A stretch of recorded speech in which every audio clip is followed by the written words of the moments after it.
Hi everyone, my name is Marcus. And I'm Jack. And you're watching the Reef Nerd YouTube channel. So today we're going to be playing in the little sandpit we've got here, and we're going to go through all the options for aquascaping, all the different artificial rocks that are on the market, and all the different ways you can bond different rocks together, and which options are best for what use case. So tell us, what are all of the different types of rock that you stock here in the shop, and what are the options? So the different types of rock that we stock, we've got Aqua Purple, Aqua White, Real Reef Base, Real Reef Shelf, Real Reef Plating, and Real Reef Branching. So we carry both brands just because everyone has their own little niche or idea. So we just want to be able to cover every customer we can. Aquaforest have come out with some really neat custom shapes, I guess. Like they come out of the box with really cool shapes. So you've got bridges, and there's lots of tunnel pieces as well. So they've really upped their game recently with that.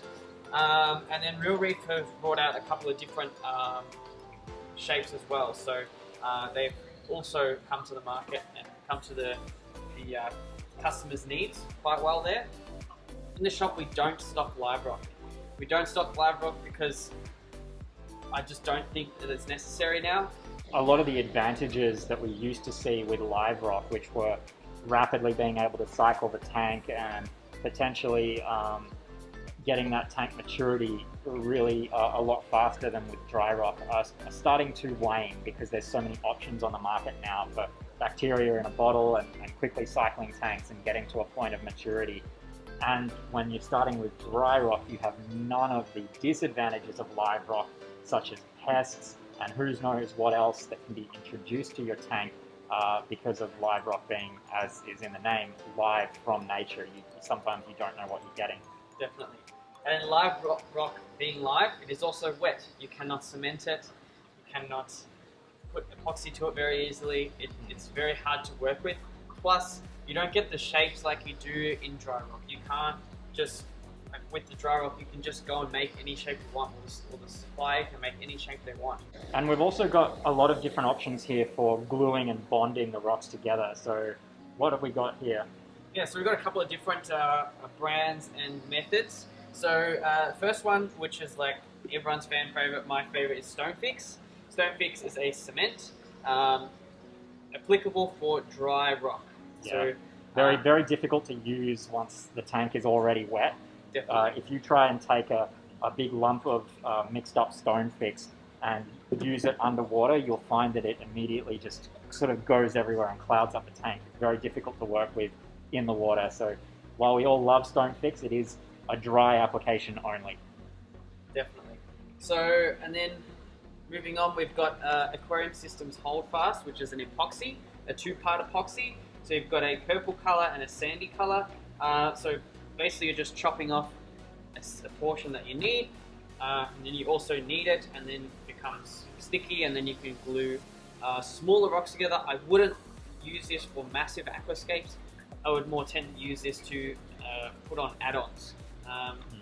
I use the Holdfast quite a lot.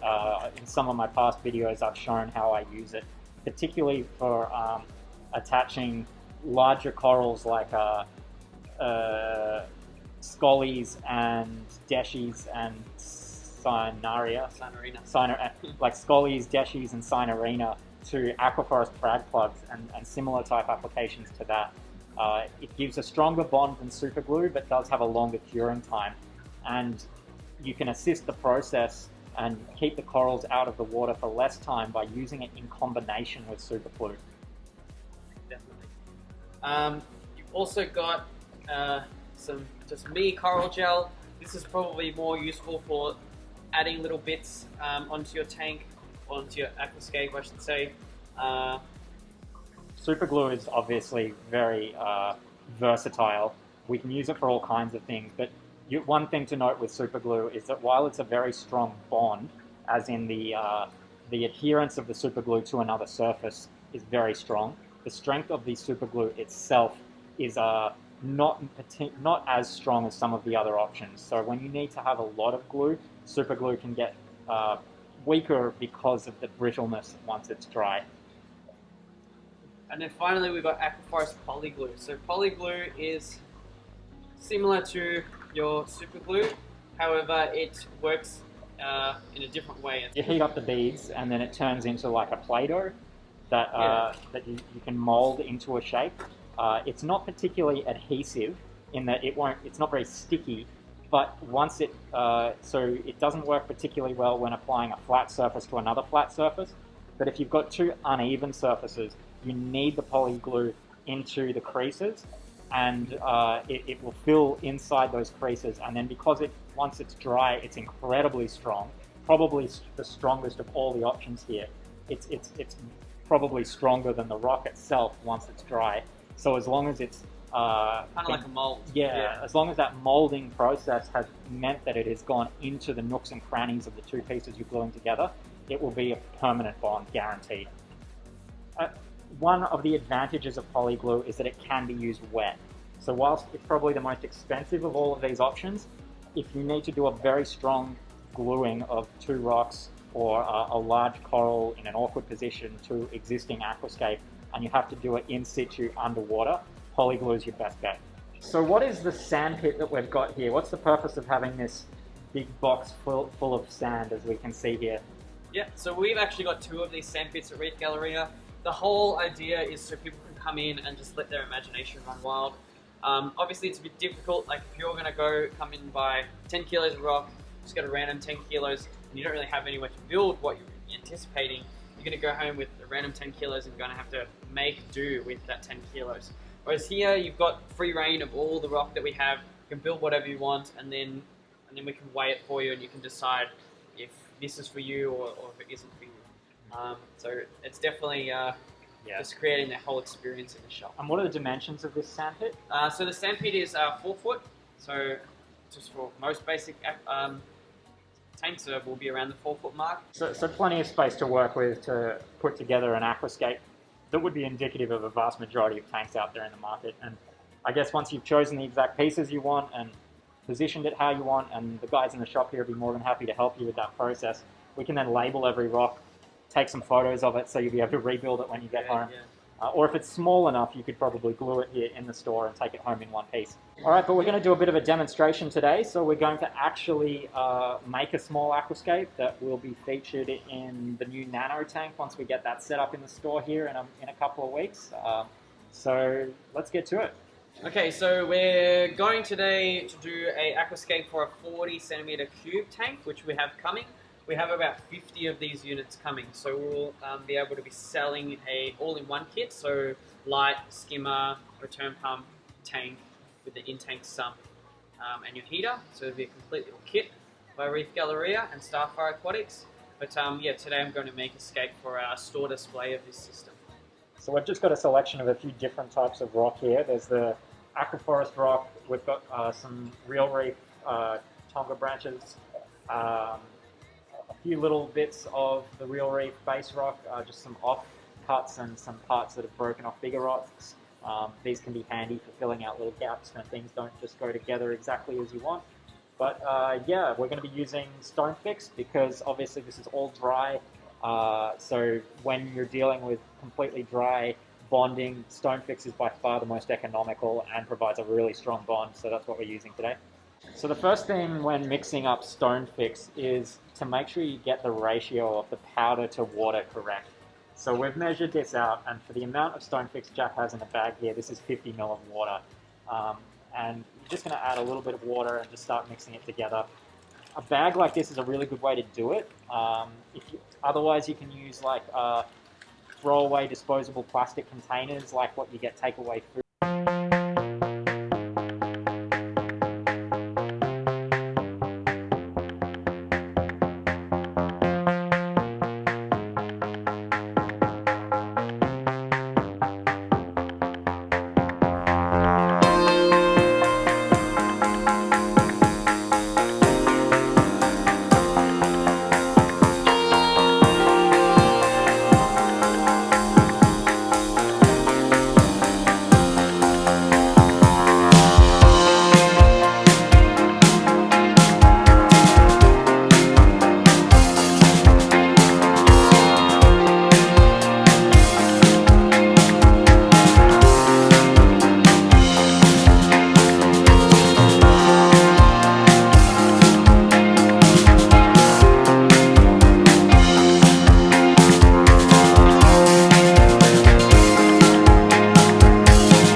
Alright, so we've got our two big blobs of stonefish, and it's not very scientific, but you just plonk it down on top and then use your fingers, while wearing gloves obviously, to push it in and make it smooth around the joints. So just get in there.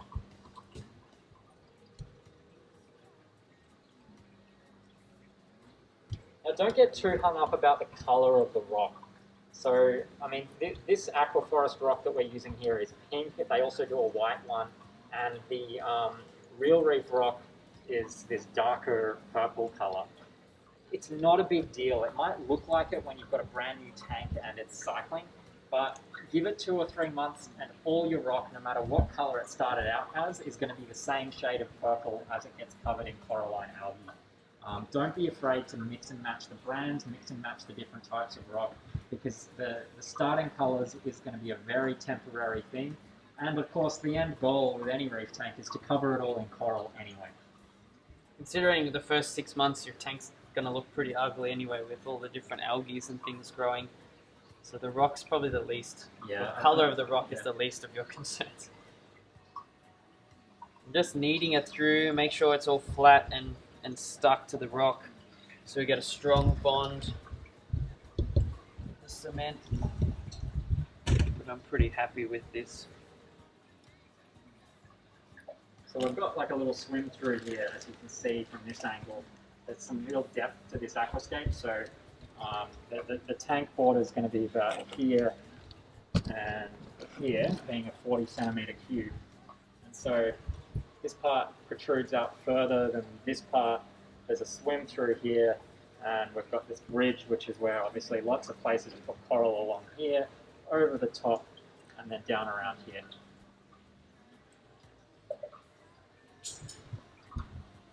Now, obviously, this joint here is looking a little bit unnatural. So this is because we've got this like abrupt ending of the rockwork here, and it doesn't quite meet up with the bottom down here.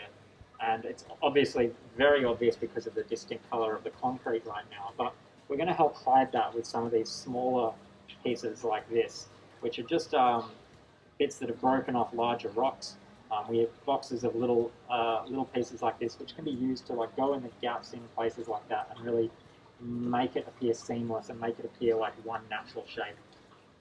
So I've just mixed up a little bit more of the stone fix. As I said before, it's better to mix up less than you need and then go back and mix up more so that you're constantly working with fresh stone fix, because once it does start to dry, it gets very difficult to work with and gets quite crumbly. So you always want to be working with fresh stone fix, and it only takes a few seconds to mix up more as you go.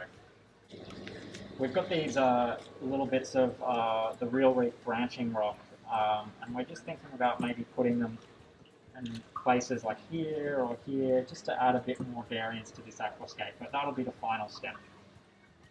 Right now we're just working on that joint there, which is a bit obvious at the moment, and we'll be putting in these pieces of real reef offcut or small bits, just to sort of blend that joint together.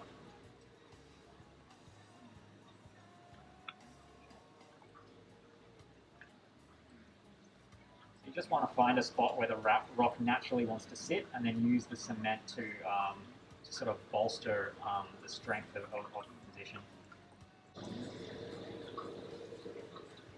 Heaps better. Now, even the concrete of the stone fix, whilst it's a very different colour to the rest of the rock, give it a couple of months in salt water and it'll be just as purple as everything else. I guarantee. Coralline algae, once it takes hold, it'll convert all of your rock to the same colour.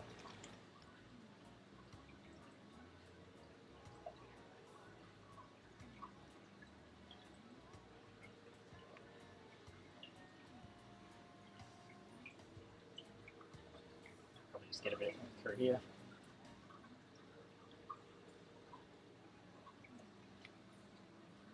When thinking about where to apply the stone fix, it's basically wherever there's a seam. So that's where you get the most contact between the two different pieces and essentially permanently bond them to be a single piece.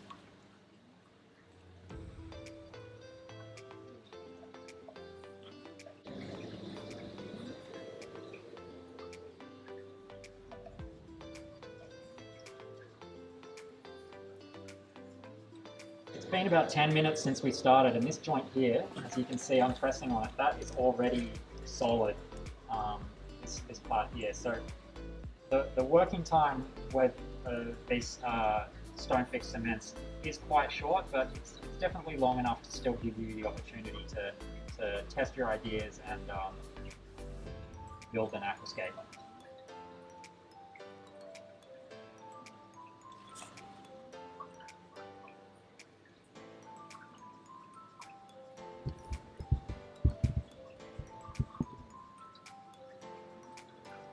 So this final piece that Jack's putting on now is just a piece of the Real Reef branching rod, and this is a good spot just for some really high light demanding corals like SPS or something that you want to be up towards the top of the tank. It just adds a little bit of interest and variance to this aquascape.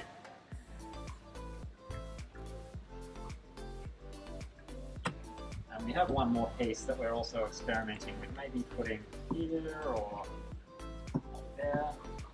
These bits are great for little supports as well, like a little scaffold. Yeah, so that piece won't be there permanently, it's not glued in there, it's just there while the concrete is drying. Put this here, we can put this over here.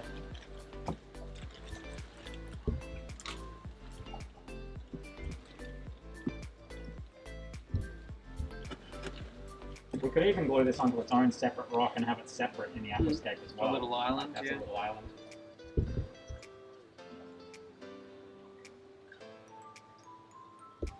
This will only need to be there for a few minutes, just for this to solidify, and then we'll be able to remove this rock and you'll really be able to see what it's going to look like. Awesome. There we go. It's been about 20 minutes since we started, 15 minutes since we started. I think we're good to probably remove this bit. There's our finished little aquascape for a 40 by 40 nano tank. And once the tanks arrive, I'll in a month or a couple of weeks. I think it's only a few weeks off. Yeah, then I'm sure I'll be back to see this aquascape actually wet, and we can start putting some corals on it once the tank cycles.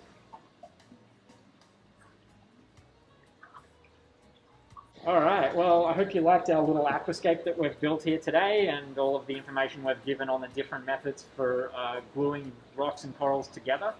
I'm going to be building a new aquascape for my own tank in the future as we do the upgrade. There's going to be plenty of new real estate for a new aquascape, so stay tuned and hit the subscribe button if you want to see more of that in the future. But for now, my name is Marcus. And I'm Jack. And you've been watching the Reef Nerd YouTube channel. Bye for now.